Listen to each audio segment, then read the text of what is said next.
တနိုင်ငံလုံးပြစ်ခတ်တိုက်ခတ်မှုရဲစဲရေးတဘောတူစာချုပ် NCA စံနှင်းပြည့်နှစ်ပတ်လည်နေ့ထိမ်းမှတ်အစီအစဉ်အဖြစ်ငြိမ်းချမ်းသောမြမအနာဂတ်တိဆောက်ခြင်းအလုပ်ရုံဆွေးနွေးပွဲတတိယနေ့ကိုအောက်တိုဘာလ18ရက်နေ့ကနေပြည်တော်ရှိမြမအပြည်ပြည်ဆိုင်ရာကော်မရှင်ဗဟိုဌာနတည်ကျောင်းစိမ်းခန်းမှာဆက်လက်ကျင်းပခဲ့ပါတယ်။တရင်ပြေဆုံးကိုတော့တရင်တောင်မတ်ဖြိုးအီပိုင်းကအခုလိုတရင်ရယူပေးထားတာဖြစ်ပါတယ်ရှင်။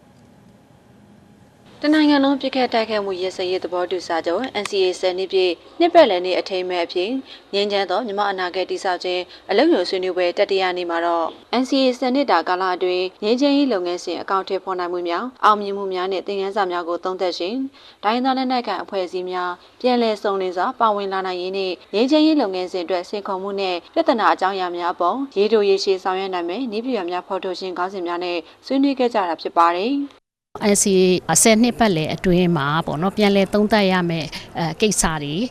ဒီကိုလဲဝိုင်းဝန်းပြီးတော့တိုင်းသားခေါင်းဆောင်တွေကအကြံပြုကြမှာတွေရှိတယ်ပေါ့နော်အဲ့ဒါကြောင့်မလို့ဒီနေ့ပွဲရတော့ပို့ပြီးတော့ပေါ့နော်ဒါငြိမ်းချမ်းတဲ့အနာဂတ်ကိုတည်ဆောက်ဖို့အတွက်ဒီနေ့ပွဲရတော့ဒီနေ့ဆွေးနွေးမယ့်အကြောင်းအရာတွေကတော့အဖို့တန်မယ်လို့အန်တီမျှော်လင့်ထားပါတယ်ရွေးကောက်ပွဲကြီးကိုတော့အောင်မြင်မြင်နဲ့အစိုးရဘက်ကပိုင်းကကျင်းပဖို့ဒါစီစဉ်ထားတာဖြစ်တယ်ပေါ့နော်အဲ့တော့စီစဉ်ထားတဲ့အတိုင်းအောင်မြင်သွားမယ်လို့အန်တီတို့မျှော်လင့်ထားတယ်ပေါ့နော်ရွေးကောက်ပွဲပြီးသွားတာနဲ့တပြိုင်နက်တည်းပေါ့နော်မြန်မာနိုင်ငံရဲ့ပြည်ပပြောင်းလဲမှုတွေကအများကြီးတရှိန်ထိုးဖြစ်ပေါ်လာပြီးတော့ပေါ့နော်ငြိမ်းချမ်းရေးဖြစ်စဉ်ကိုအထောက်အကူပြုသွားမယ်လို့တော့မျှော်လင့်ထားပါတယ်ကောင်းစီမှာပါတဲ့အတိုင်းပဲလေမြန်မာအနာဂတ်ပြည်ထောင်စုကြီးကိုဘယ်လိုတွားကြမှာလဲဆိုရင်လာမယ့်အစိုးရအတွက်နော်အတွေ့အကြုံတွေသင်ခန်းစာတွေပေါ့နောက်ပညာရပ်ပိုင်းဆိုင်ရာယူဆချက်တွေကိုအကူအညီရအောင်တစုံတစ်ခုအတိုင်းအတာထိလက်ဆင့်ကမ်းပေးအပ်ဖို့ရည်မှန်းပုံပေါက်တယ်ဒီညီလာခံ3ရက်တာရဲ့ရည်မှန်းချက်ကိုပြောရပါအနာဂတ်မျိုးဆက်တစ်ကလေးတွေအတွက်လက်နက်ကိုစွန့်ပြီးမှအခုကျွန်တော်တို့ပြောတဲ့တမိုင်းရဲ့သင်ခန်းစာတွေအခုကာလအထိပတ်ဝန်းကျင်နိုင်ငံတွေပညာရေးပိုင်းဆိုင်ရာပုဂ္ဂိုလ်တွေเนาะအနာဂတ်ကိုဘယ်လိုလှမ်းသင့်နေဆိုရဲအကြံပြုချက်တွေဒီเนาะမကြမီချစ်ထွန်းလာမယ်အစိုးရတရက်အတွက်လုံလောက်တဲ့လိုအပ်တဲ့လိုအပ်ချက်လေးတွေကိုဒီညီလာခံရဲ့ရလဒ်လေးတွေကိုလက်ဆင့်ကမ်းဖို့ရည်မှန်းတာအောင်မြင်မှုတစ်ခုအရောရနိုင်တယ်။ NCA ခန္ဓာစနစ်ပြေလာပြီပေါ့နော်။ဒီစနစ်ပြေလာတဲ့အခါမှာ NCA ရဲ့အခန်းကဏ္ဍရှေ့လျှောက်တို့ကညီဆိုင်ရဲ့ပတ်သက်လို့အတုကွန်ဆိုင်အလုံးပူပေါင်းဆောင်ရွက်ရမယ်အနေအထားတစ်ခုတော့တွေ့မြင်ရတာပေါ့နော်။ကျွန်တော်တို့ဒီ NCA လက်မှတ်ရထုတ်ထားတာစာချုပ်မှာတော့အရန်ပြည့်စုံတာအရာကောင်းမှုတယ်။ဒါပေမဲ့ဒီခန္ဓာမှာယာယီဓမ္မကျဲကအစတင်ပြဆွေးနွေးသွားတဲ့အခါမှာအားရှိပါတယ်ရှေ့လျှောက်ဒီ NCA အခန်းကဏ္ဍနဲ့အတုကွန်ဆိုင်တညီရှမ်းတည်ငြိမ်ရေးကိုစူးစမ်းဆောင်ရွက်တော့ဖို့ဒီနေ့လဲဒါအဓိကထားပြီးတော့ဆွေးနွေးတင်ပြတော့မှာဖြစ်ပါတယ်ဒါရှေ့လျှောက်မှာတော့ဒီထဲပို့ပြီးတော့အတုကွန်ဆိုင်လှုပ်ဆောင်တော့ကြလုပ်မယ်လို့ယုံကြည်ပါတယ် NCA နဲ့ပတ်သက်ပြီးတော့စနစ်တာကာလဖြတ်တန်းခဲ့တဲ့အနေအထားမှာတချို့ကလည်း NCA ပြတ်သွားပြီလို့ပြောတာတွေရှိတယ်နောက်တစ်ခုကတချို့အဖွဲ့အစည်းတွေကလည်းထွက်တာတွေရှိတယ်တချို့လည်းပဲလာမတက်ဘူးပေါ့အဲ့တော့ကိုယ်အနေနဲ့ပြောချင်တာက NCA ဒီ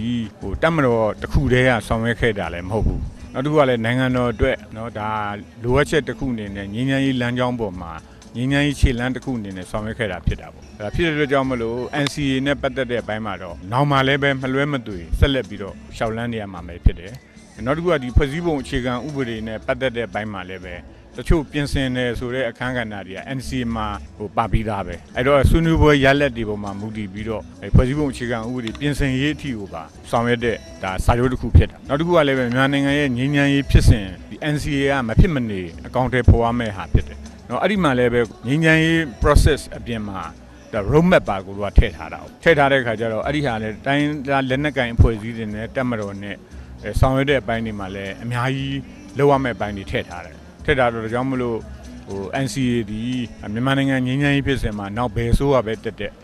ဆက်လက်ပြီးတော့အကောင့်ထဲပေါ်ရမယ့်လုပ်ငန်းစဉ်တစ်ခုဖြစ်တယ်ဒါကြောင့်မလို့မလွဲမသွေလိုအပ်ချက်အနေနဲ့ဆက်လက်ဆောင်ရွက်ရမယ်ဖြစ်တယ်ဆိုတာလေးပဲမှတ်ချက်ပေးလို့တာပါအလုပ်ရုံဆွေးနွေးပွဲကိုတော့အောက်တိုဘာလ15ရက်နေ့ကနေ18ရက်နေ့ထိ3ရက်တာကျင်းပခဲ့တာဖြစ်ပြီးအလုပ်ရုံဆွေးနွေးပွဲကိုတော့အမျိုးသားစည်းလုံးညီညွတ်ရေးနဲ့ငြိမ်းချမ်းရေးဖော်ဆောင်မှုညှိနှိုင်းရေးကော်မတီဝင်များနိုင်ငံရေးပါတီမှကိုယ်စားလှယ်များ NCA လက်မှတ်ရေးထိုးထားတဲ့တိုင်းသားလက်နက်ကိုင်အဖွဲ့အစည်းများမှကိုယ်စားလှယ်များငင်းချင်ရေးလုပ်ငန်းစဉ်မှာပါဝင်ဆောင်ရွက်သူများပါဝင်သင့်ပါဝင်ထိုက်သူများအသိပညာရှင်အတတ်ပညာရှင်များစတဲ့အသင်းအဖွဲ့ကိုယ်စားလှယ်များမှစုစုပေါင်း352ဦးတက်ရောက်ခဲ့ကြတာဖြစ်ပါတယ်။အခုလို3ရက်တာကျင်းပခဲ့တဲ့အလုံယုံဆွေးနွေးပွဲကရရှိလာတဲ့အပြုသဘောဆောင်တဲ့အမြင်သဘောထားများအကြံပြုချက်များကိုသိရှိနားလည်ပြီးငင်းချင်ရေးနိုင်ငံစည်းဝါးဖွံ့ဖြိုးတိုးတက်ရေးလုံခြုံရေးဆိုင်ရာကိစ္စရပ်များတဘာဝဘေးအန္တရာယ်ပြီးနောက်ပြည်내တည်ဆောက်ရေးတို့အတွက်ဆောင်ရွက်သင့်သူများကိုဆက်လက်ကြိုးပမ်းအကောင့်တွေပေါ်ဆောင်ရွက်သွားမှာဖြစ်တယ်လို့လည်းသိရပါတယ်။ကျွန်မဖြိုးရီပိုင်ပါ